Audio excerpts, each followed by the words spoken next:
Արցախի եւ մասնավորապես Ստեփանակերտի հին հայկական եկեղեցիները ավերվում են։ Ինչու է կարևոր ընդգծել այս հանցագործության կրոնական բաղադրիչը։ Որովհետև սա ոչ միայն ֆիզիկական, այլ նաև հոգևոր պատերազմի դրսևորում է, որը մեր դեմ ընթանում է տարիներ շարունակ եւ օրեցօր այն սաստկանում է։ Ովքեր են պայքարում մեր դեմ։ Որն է հիմնական պատճառը։ Իսկ ամենակարևորը, ինչու է համակերպվում Հայաստանը։ Հայաստանը լռում է, թե մասնակցում այս ամենին։ Բարև ձեզ։ Ձեզ հետ է Սուրեն Պետրոսյանը։ Այսօր կխոսենք մեր ինքնության դեմ տարվող քաղաքակրթական պատերազմի մասին։ Մասնավորապես հայ առաքելական Սուրբ եկեղեցու դեմ իրականացված եւ ներկայումս էլ իրականացվող բազմաշերտ ճնշումների մասին։ Սա կարևորվում է հենց այսօր, քանի որ բացի հայ առաքելական Սուրբ եկեղեցու դեմ տարվող պայքարից, այսօր հանրային կյանքի կազմակերպման հիմքում դադարում է լինել քրիստոնեական արժեհամակարգը, այն սկսում է պարբերաբար փոխարինվել շուկայական հարաբերություններով եւ սպառողական արժեհամակարգով։ Կարլ Մարքսը ասում էր. կրոնը ժողովրդի համար ոչ այլ ինչ է, քան օփիում։ Կոմունիստական գաղափարախոսությունը ընդհանուր առմամբ պնդում էր, որ բացառապես մարդն է իր ճակատագրի կերտողը եւ ինքն է իր աստվածը։ Բոլշևիկների նպատակը բանվոր դասակարգի գիտակցությունից դուրս բերել ամբողջությամբ Աստծո գաղափարը եւ դրա հետևանքով մարդուն հանձնել ամբողջությամբ կոմունիստական կուսակցության կամքին, զրկելով եւ մերժելով ցանկացած աստվածային եւ հոգեվոր բովանդակություն։ Ըստ մարքսիստական տեսակետի, որը հնչեցրել է ֆրանսիացի դերասան Լուի Գարելը, պատմական տերորը հաճախ արդարացվում էր մեծ գաղափարների համար մղվող դժվար եւ դաժան պայքարով։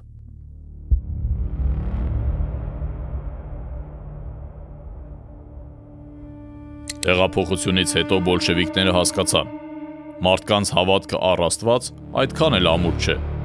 Մարդկանց մեծամասնությունը չէր կարդում Սուրբ Գիրքը, բայց մարդիկ մկրտում էին երեխաներին, պսակադրվում քրիստոնեական ավանդույթի համապատասխան, հուղարկավորում հարազատներին ըստ ավանդույթի, ինչպես նաև տոնում զատիկը։ Նրանք ապրում են եկեղեցական օրացույցի համապատասխան, բայց խորքային առումով դրա բովանդակության կրողը չեն։ Այս ամենի հիմքի վրա ծնվեց կարմիր ծիսակարգը։ Մկրտության փոխարեն հոկտեմբերի կացում, որտեղ երեխային այսպես ասած նվիրում էին հեղափոխությանը։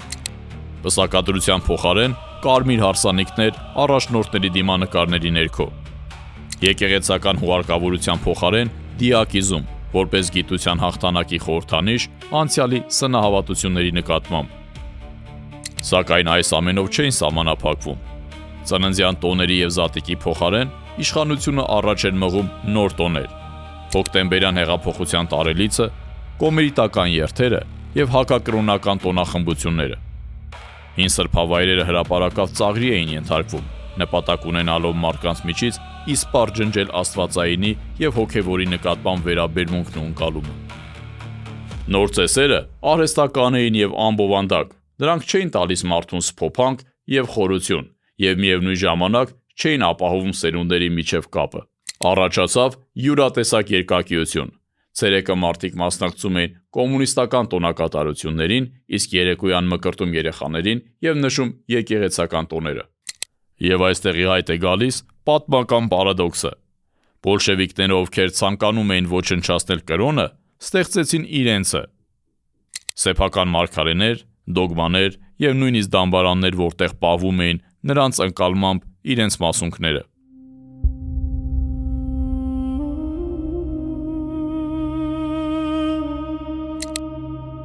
Եկեղեցու դեմ ուղված ահաբեկչությունը չշրջանցեց նաև Հայաստանը։ 1920-ից 1930-ական թվականներին Հայաստանի խորհրդային իշխանությունը իրականացնում էր կոշտ հակակրոնական եւ հակաեկեղեցական քաղաքականություն, ձգտելով հայ առաքելական եկեղեցին ամբողջությամբ դուրս մղել հասարակական եւ հանրային կյանքից։ Արխիվային նյութերում արձանագրված են հայ առաքելական Սուրբ եկեղեցու նկատմամբ կոմունիստական կուսակցության քաղաքականության հիմնական ուղղությունները։ Օրենսդրական եւ վարչական սահմանափակումներ, այնպիսի իրավական դաշտի ստեղծում, որը փաստացիորեն զրկում էր եկեղեցուն որևէ գործունեություն ծավալելու հնարավորությունից։ Տնտեսական ճնշում, վանքապատկան եւ եկեղեցապատկան հողերի, շինությունների ու մշակութային արժեքների բռնագրավում, գաղափարական պայքար, աթեիզմի լայնածավալ քարոզչություն դպրոցների, մամուլի եւ հատուկ կազմակերպությունների միջոցով, օրինակ մարտնչող անաստվածների միությունը, քայքայում ներսից, այսպես կոչված ազատ եկեղեցական միության աջակցություն եւ ֆինանսավորում, որի նպատակն էր պառակտել ավանդական եկեղեցին եւ ստեղծել իշխանություններին հավատարիմ կառույց։ Ստեղծվեց այնպիսի իրավիճակ, որ 1938 թվականին Սուրբ Էջմիածնում մնացել էր ընդամենը 7 հոգևորական, եւ նրանք մեկուսացված եւ լքված էին։ Այսօր հայ-առաքելական Սուրբ եկեղեցու դեմ իրականացող ոտնձգությունները մեր սեփական իշխանության կողմից խիստ նման են բոլշևիկյան ժամանակաշրջանում իրականացող այդ բազմաշերտ գործողություններին։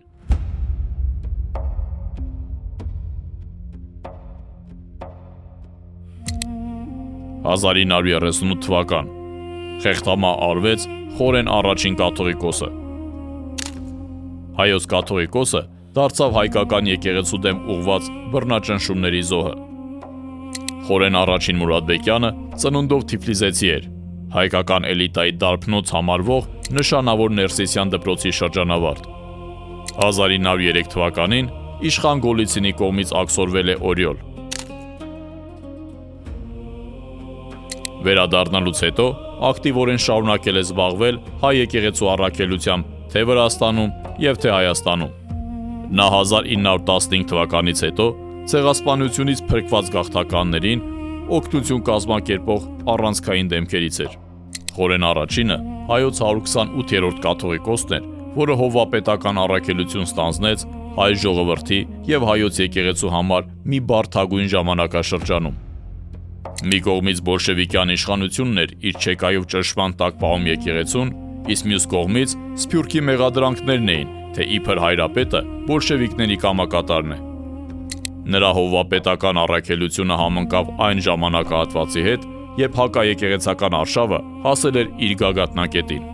Եկեղեցիների համատարած փակման եւ հոգեվորականների ձերբակալությունների պայմաններում Խորեն առաջինը հուսահատ փորձ կատարեց պահպանել Էջմիածինը որպես հոգևոր կենտրոն։ Նա դիմադրում էր եկեղեցին ներսից պառակտելու փորձերին։ Չնայած մեկուսացմանը եւ Սփյուռքից եկող մեղադրանքներին, փորձում էր պահպանել կապը նաեւ Սփյուռքի հետ։ Սակայն խորհրդային համակարգը արդեն կայացրել էր որոշումը։ Դրան որևիցե կերպ պետք չէր վառանատականություն, օժտված ամուր ազգային ինքնությամբ, որին վերահսկելը չափազանց դժվար էր։ 1938 թվականի ապրիլի 6-ի գիշերը դարձավ հայ մտավորականության եւ եկեղեցու դեմ ստալինյան բռնաճնշումների գագաթնակետը։ Սրտի կաթվածի մասին պաշտոնական վարկածը հերկվեց ժամանակակիցների եւ պատմաբանների վկայություններով։ Խորեն առաջին կաթողիկոսը խեղդամահ էր արվել NKVD-ի գործակալների կողմից հենց իր նստավայրում։ Խորեն առաջին կաթողիկոսի օրինակը այն վառ ապացույցն է, թե ինչպես վառանատականությունը ամուր ազգային ինքնությամբ կարող է դիմակայել մի ամբողջ պետական մեքենայի։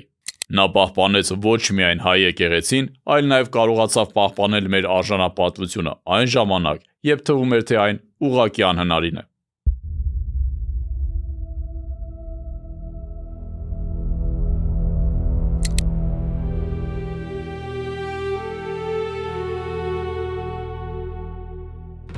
Հետագայում վաղ շրջանի կոմունիստների քաղաքականությունը փոխվեց։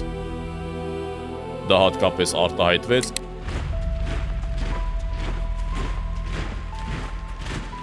Երկրորդ համաշխարհային պատերազմի նախաշեմին, երբ իշխանությունները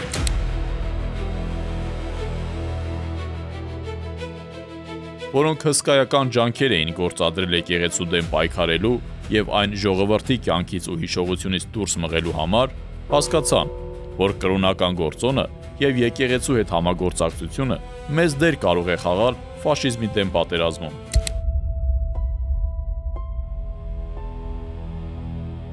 Այս միասնության վառ օրինակներից մեկը դարձավ Սասունցի Դավիթ Տանկային Շարասյան ստեղծման համար միջոցների հայթայթումը։ Շարասյան անվանումը պատահական չէր ընտրված։ Սասունցի Դավիթը հայկական էպոսի հերոսն է, ով խորհրդանշում է արդարությունը, ուժը եւ պայքարը ազատության համար։ Տանկային Շարասյան ստեղծման համար դրամահավաքը իրականացվեց ինչպես խորհրդային Հայաստանի բնակչության, այնպես էլ սփյուռքահայության ակտիվ մասնակցությամբ։ Այս գործընթացում զգալի դեր խաղաց հայ առաքելական Սուրբ եկեղեցին, որը պետական քաղաքականության մեղմացման պայմաններում հնարավորություն ստացավ կրկին հանդես գալ որպես միավորող ուժ։ Արդյունքում հավաքված միջոցներով ձևավորվեց Տանկային Շարասյունը,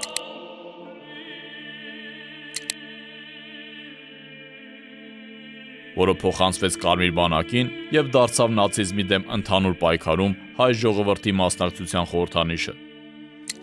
Եկեղեցու մասնակցությունը նման նախագծերին հնարավոր դարձավ կրոնական հաստատությունների նկատմամբ խորհրդային իշխանությունների վերաբերմունքի փոփոխության շնորհիվ։ Գիտակցելով հայ առաքելական Սուրբ եկեղեցու ներուժը որպես համախմբման գործոն, պետությունը ժամանակավորապես թուլացրեց նախկին սահմանափակումները։ Սա թույլ տվեց եկեղեցուն կրկին ներգրավել հասարակական կյանքում եւ իր ավանդը ներդնել ընդհանուր գործում։ Այսպես սկսվեց հասարակության կյանքում եկեղեցու դերի չափազանց դանդաղ, բայց երկարատև վերականգնման փուլը։ Սակայն հայ առաքելական եկեղեցու եւ նրա հետևորդների դեմ պայքարը միայն բնորոշ չէր բոլշևիկյան ժամանակաշրջանին եւ այն չավարտվեց ԽՍՀՄ փլուզմամբ եւ կոմունիստական գաղափարախոսության պարտությամբ։ Այսօր ամբողջ աշխարհով մեկ պայքար է մղվում հայ ինքնության դեմ աշխարհի տարբեր հայաշատ անկյուններում։ Այս առումով հետաքրքրական է նաև քրիստոնեական բնակչության ընդհանուր տեղաշարժերն ու դեմոգրաֆիական փոփոխությունները։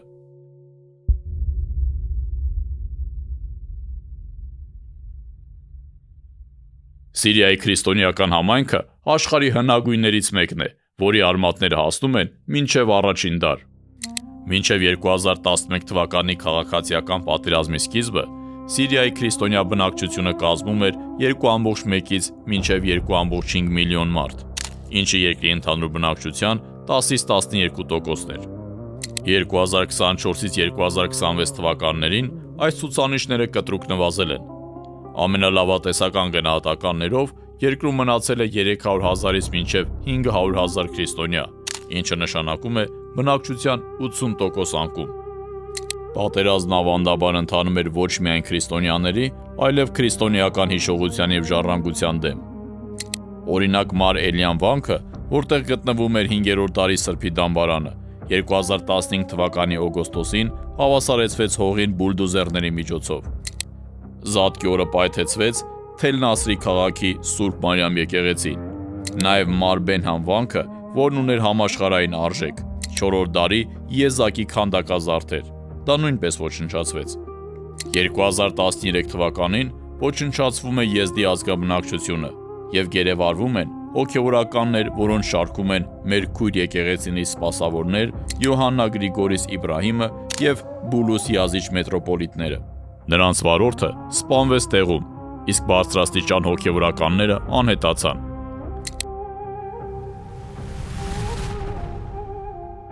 Չնայած 2024 թվականի դեկտեմբերին Սիրիայում իշխանափոխությանը և բոլոր բանտերի, այդ թվում տխրահռչակ Սեդնայա բանտի բացմանը, եպիսկոպոսների հետքը չհայտնաբերվեց։ Հաշվի առնելով իսլամական արմատական խմբավորումների ներկայացուցիչների, Ադրբեջանի կառավարության և նրանց կապող օղակի Թուրքիայի միջև փոխկապակցվածությունը, սա մեզ համար ավելի քան արդիական է։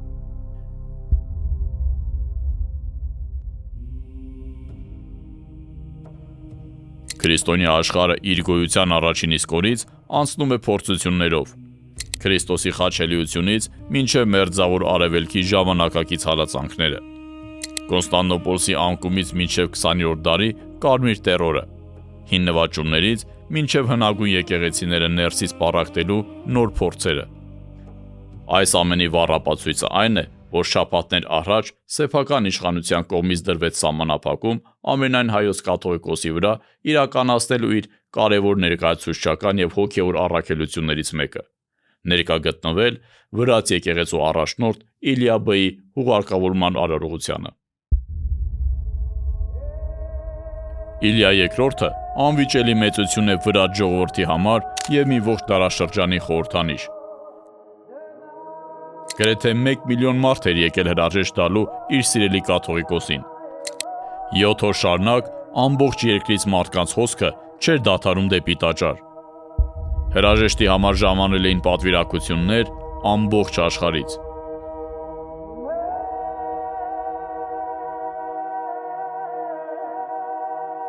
Սակայն ցավոք նրանց մեջ չկար հազարամյա հարևանը եւ հոգեվոր եղբայրը։ Նման միջոցառումները ունեն թե կրոնական եւ թե դիվանագիտական կարևորագույն նշանակություն։ Եկեղեցիների առաջնորդների ներկայությունը հաստատված պրակտիկա է, որն արտացոլում է քրիստոնեական համայնքների փոխադարձ հարգանքն ու միասնությունը։ Չնայած վրացական կողմի պաշտոնական հրավերին եւ անձնական խնդրանքներին, սահմանափակումները, որոնց վրա հաղում էին անում իշխանությունները, վերացվեցին շաբաթներ անց, այն ժամանակ, երբ դրա անհրաժեշտությունն այլևս չկար։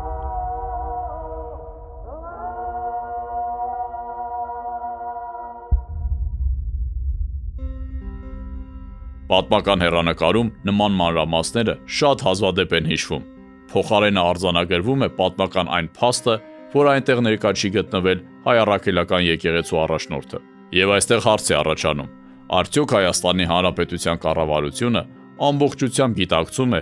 իր վարքի հետևանքով հասցված այդ հսկայական վնասի չափը։ Այնուամենայնիվ, այս բոլոր փորձությունները ոչ թե խարխլում են հայ առաքելական Սուրբ եկեղեցու հիմքերը, այլ հակառակը, դրանք շատ ավելի ամրացնում։ Եվ այս ամենի միջից հայ առաքելական Սուրբ եկեղեցին դուրս կգա շատ ավելի զորեղ եւ շատ ավելի հզորացած։ Հետևաբար այս բարդ եւ չափազանց դժվար ժամանակաշրջանում, երբ մեր ինքնության դեմ ուղղված են բազմամակարդակ սպառնալիքներ ինչպես արտաքին աշխարհից, այնպես էլ հենց մեր ներսից, մեր բոլորիս պարտքն է անվերապահորեն աջակցել հայ առաքելական Սուրբ եկեղեցուն, չմոռանալով, որ հայ առաքելական Սուրբ եկեղեցին մեր ազգային ինքնության կարևորագույն հիմնասյուներից մեկն է եւ այն կարևորագույն ինստիտուտը, որ պետության բացակայության ժամանակ իր ուսերի վրա է վերցրել հայ ազգային ինքնության պահպանման այդ կարևոր եւ պատասխանատու բեռը։ Իսկ ինչ եք կարծում, իշխանության կողմից հայ առաքելական Սուրբ եկեղեցու դեմ իրականացող այս ճնշումները բացառապես իշխանության նախաձեռնությունն է, թե այդտեղ կա նաեւ արտաքին հետք։ Գրեք ձեր կարծիքը մեկնաբանություններում, ես սիրով այն կարդում եմ։ Ձեզ հետ է Սուրեն Պետրոսյանը, եղեք ոգով ուժեղ, մինչ նոր հանդիպում։